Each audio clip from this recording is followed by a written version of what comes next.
My naam is Keegan Watkins. Ek is in graad 9 en in Hoërskool Swartkops. My onderwerp is: rugby is lig jare beter as wat dit 50 jaar terug was. Sterker, slimmer en met meer snorre.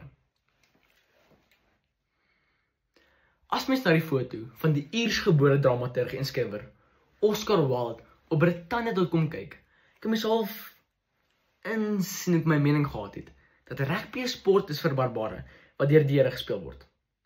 Geagte voorsitter, dames en here, die verbale ironie ten spyt, bely sy woorde sê te plein ons rugby talks. Ou Oscar is die jaar al 125 jaar terug dood, en van daardie tyd af het rugby 'n metamorfose ondergaan. Ek gaan wel net fokus op die laaste 50 jaar om te argumenteer, dat rugby, spesifiek in Suid-Afrika, stukke beter is as wat dit 50 jaar terug was. Ek dryf doellyn toe met die volgende 3. Spelers van Tuka tot nou, reëls is daar om te maak en te breek, en natuurlik tegnologie versus die speler en die spel. Om jou agterskop weet ons, Suid-Afrika se rugby talent.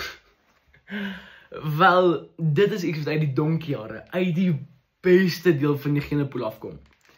Volgens Pieter van der Merwe, 'n sportverslaggewer, se 2023 artikel, 25 famous South African players of all time, op briefly.co.za, het die jare 60 tot die 80 spelers opgelewer soos Frik de Pre, Morney Du Plessis en Pieter Greiling. Dis nie dat die gehalte gewys noodwendig swakker is as vandag se spelers nie. Dis net dat daardie manne, soos gladiators na die Columbus Colosseum was, wat op aartappels, braaivleis en bier vir oggendete gelewe het. Met sulke snorre en sides wat tot hier gekom het.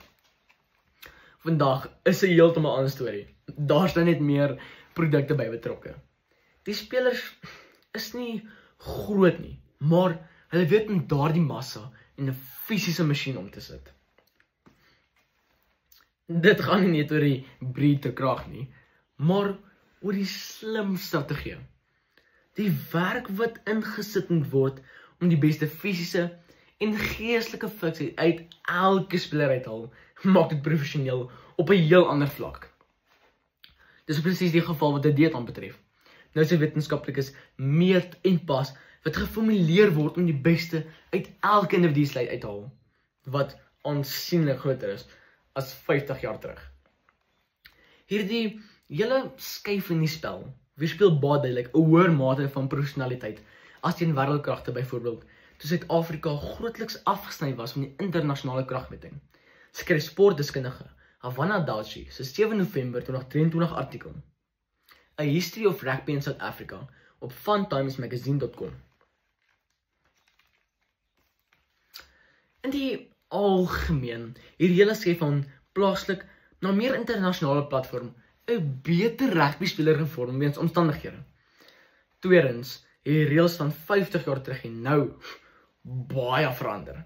Natuurlik sal daar 'n paar ooms en vorige tannies in hulle 70s en 80s is wat sê, dit vertraag die spel weens toentertyd, toe die vlek nie hele tyd geblaas is om die spel tot stilstand te bring.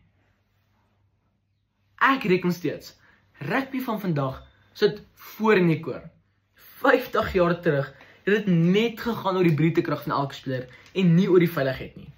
Hoë duikslae, hoë tackles, was algemeen, en hartsanskarre, ag boeta, dit was my deel van die game gewees. India Swall is 'n prokureur by die Britse regsfirma Walker Morris. Sy spesialiseer in sportreg. India meen dat die waarde van elke speler net te hoog is. In haar 5 Februarie 2023 artikel, Player Safety in Rugby, RVE, New Rules to be a Game Changer, dat die rugby voetbal in die onlangs 'n reëlmating uitgebring dat duikslae in die middel of laer moet wees om die kans vir hartsanskarre te verminder.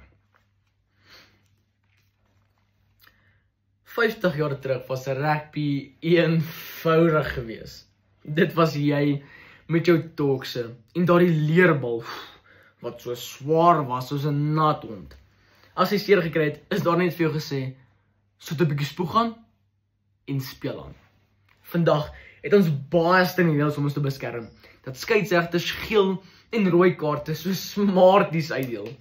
Jy kry een, almal kry een. Ek wag tog net vir die dag dat hulle daai pink kaart uitdeel, vir onvanpaste haarsnitte.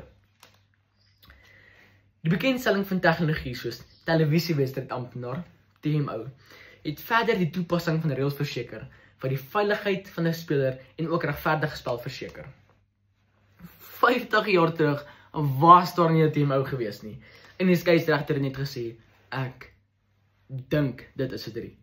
En na die tyd het almal gestry oor wie reg was, oor 'n koue kasteel langs 'n warm braaivleisvuur na die wedstryd. Dit bring my juist by my laaste argument.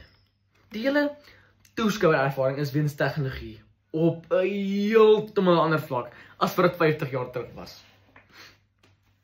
Deestyds is al wie op die box TV of draadloos ou speakeries, wat seker een van sy beste kommentators van sy tyd was. Nie eers sy stem kan meer inhou by vandag se kommentators nie. Elke skram, losgemaal, lynsaan, wat in die fynste detail beskryf word, asof dit 'n wêreldbekerfinaal is, met uitsprake wat klink of die bal die nasionale held is. Volgens sportdeskundige Havana Dalchi se 7 November 2023 artikel, South Africa's rugby obsession, from World Cup victories to grassroots projects, op wise move tot sy was om 50 jaar terug stadium toe te gaan, heel wat 'n eenvoudige ding gewees. Spelers het met ingespuite narkies bymekaar gekom, vlae gewaai, krete gesing. Heel wat skaaflik. Vandag is die ondersteuningservaring 'n hoë tegnologie extravaganza wat 'n totale omwenteling in hierdie spel gebring het. Vandag het ons selfs GPS opsporings en treie. Afrigters het vroeër staat gemaak op jare se instink en ondervinding. Nou het hulle data-analise en prestasiemetrieke wat elke skram, losgemaal en lynsaan analiseer asof dit 'n wetenskapprojek is. Dames en here. Van skramdraande skramhelde tot GPS getekende spelers. Van loslid reëls tot hart en skouer protokolle. Rugby is ligjare beter. Dis 'n meesterstuk van evolusie. So lig jou glas, want moderne rugby is 'n ware kampioen. Prost!